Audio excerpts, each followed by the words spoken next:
તો વધુ એક મહત્વના સમાચાર સામે નજર કરીશું। ગાંધીનગરમાં સતત બીજા દિવસે ટેટ ટાટના ઉમેદવારોનો વિરોધ જોવા મળી રહ્યો છે। ટેટ ટાટના ઉમેદવારોનો વિરોધ યથાવત છે।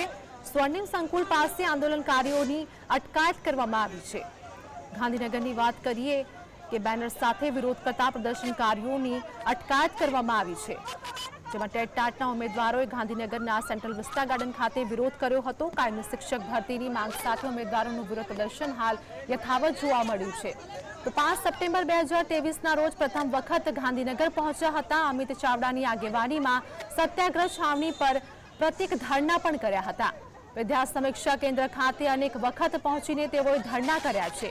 તો શિક્ષણ સચિવને એક વખત મળવામાં સફળ ઉમેદવારો થયા હતા, પરંતુ સચિવાલયના ગેટ નંબર 1 પર પણ અનેક વખત તેઓ આંદોલન કરી ચૂક્યા છે। ત્યારે શિક્ષણ મંત્રીને અનેક વખત રજૂઆત કરવા છતાં કાયમી ભરતી કરવામાં નથી આવતી, તેમજ રાજ્યભરમાંથી ટેટ ટાટ પાસ ઉમેદવારો સચિવાલય ખાતે આંદોલન કરવા પહોંચ્યા અને આ બાદ કાયમી શિક્ષકની ભરતી માટે ટેટ ટાટ પરીક્ષા લેવામાં આવે તેવી પણ તેઓની માંગ છે। પરીક્ષા પહેલા સિલેબસ પણ બદલવામાં આવ્યો છે તેવું પણ કહેવામાં આવ્યું।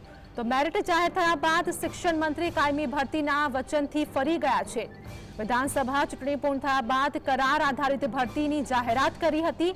તો શિક્ષણ મંત્રીએ કાયમી ભરતીની જગ્યાએ કરાર આધારિત ભરતીની જાહેરાત કરી। શિક્ષણ મંત્રીએ કાયમી ભરતીની જગ્યાએ કરાર આધારિત ભરતીની જાહેરાત કરી છે। તો ઉમેદવારોએ ઓગસ્ટ 2023માં આંદોલનની શરૂઆત કરી હતી। આ સાથે જ સત્યાગ્રહ છાવણી વિદ્યા સમીક્ષા કેન્દ્ર સચિવાલય ખાતે આંદોલન ચૂક્યા, જેમાં 5 સપ્ટેમ્બર 2023ના પ્રથમ વખત ટેટ ટાટ પાસ ઉમેદવારો ત્યાં પહોંચ્યા હતા અને તેઓએ આંદોલન જારી કર્યું છે। હાલ તેઓનું આંદોલન ગાંધીનગર ખાતે યથાવત જોવા મળ્યું છે। તો હાલ અંગે આ વાત કરીએ કે જે પ્રમાણે તેઓની અટકાયત કરવામાં આવી છે।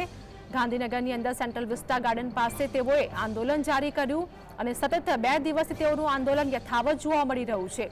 ત્યારે હવે આંદોલન ચાલુ છે તે દરમિયાન તેઓની પોલીસ દ્વારા અટકાયત કરવામાં આવી છે। ગાંધીનગરની વાત કરીએ કે ટેટ ટાટ પાસના ઉમેદવારોની અટકાયત કરવામાં આવી છે। વિદ્યા સમીક્ષા કેન્દ્ર ખાતે અનેક વખત તેઓ રજૂઆત પણ કરી ચૂક્યા છે। શિક્ષણ સચિવને એક વખત મળવા પણ તેઓ સફળ થયા હતા। સંવાદદાતા જતીન અમારી સાથે જોડાઈ ગયા છે। જતીન, ગાંધીનગરમાં ટેટ ટાટના ઉમેદવારોનું આંદોલન જે પ્રમાણે ચાલી રહ્યું છે તેઓની અટકાયત કરવામાં આવી, શું અપડેટ હાલની? ગઈકાલથી જ તમામ લોકો ટેટ ટાટના ઉમેદવારો જે હતા તે ગાંધીનગર ખાતે આવી પહોંચ્યા હતા।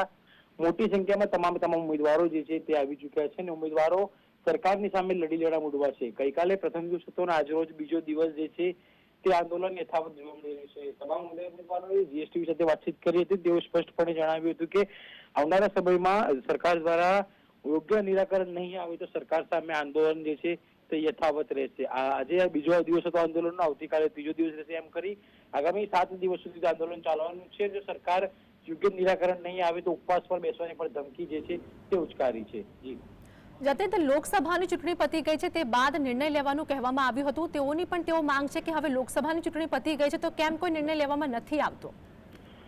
બિલકુલથી તેઓ સરકાર સામે વારંવાર રજૂઆત કરતા આવ્યા છે। સરકારે તેઓને કહ્યું હતું કે 15 તારીખની આસપાસ તેમને જે પણ માંગો જે છે તે સ્વીકાર કરી દેવામાં આવશે, પરંતુ લોકસભાનું પરિણામ આવી ચૂક્યું, લોકસભાની ચૂંટણી પતી ગઈ, પરંતુ સરકાર તેમને લોલીપોપ જ આપતી હોય છે દર વખતે। આ અગાઉ પણ તેમને 2 વખતે વાયદા કર્યા હોવાનું તેઓ જણાવી રહ્યા હતા। એટલે પરંતુ ખાસ કરીને સરકાર દ્વારા યોગ્ય નિરાકરણ નહીં આવે ત્યાં સુધી ચીમકી જે છે તે ઉચ્ચારશે। જતીન, માહિતી બદલ આપનો આભાર।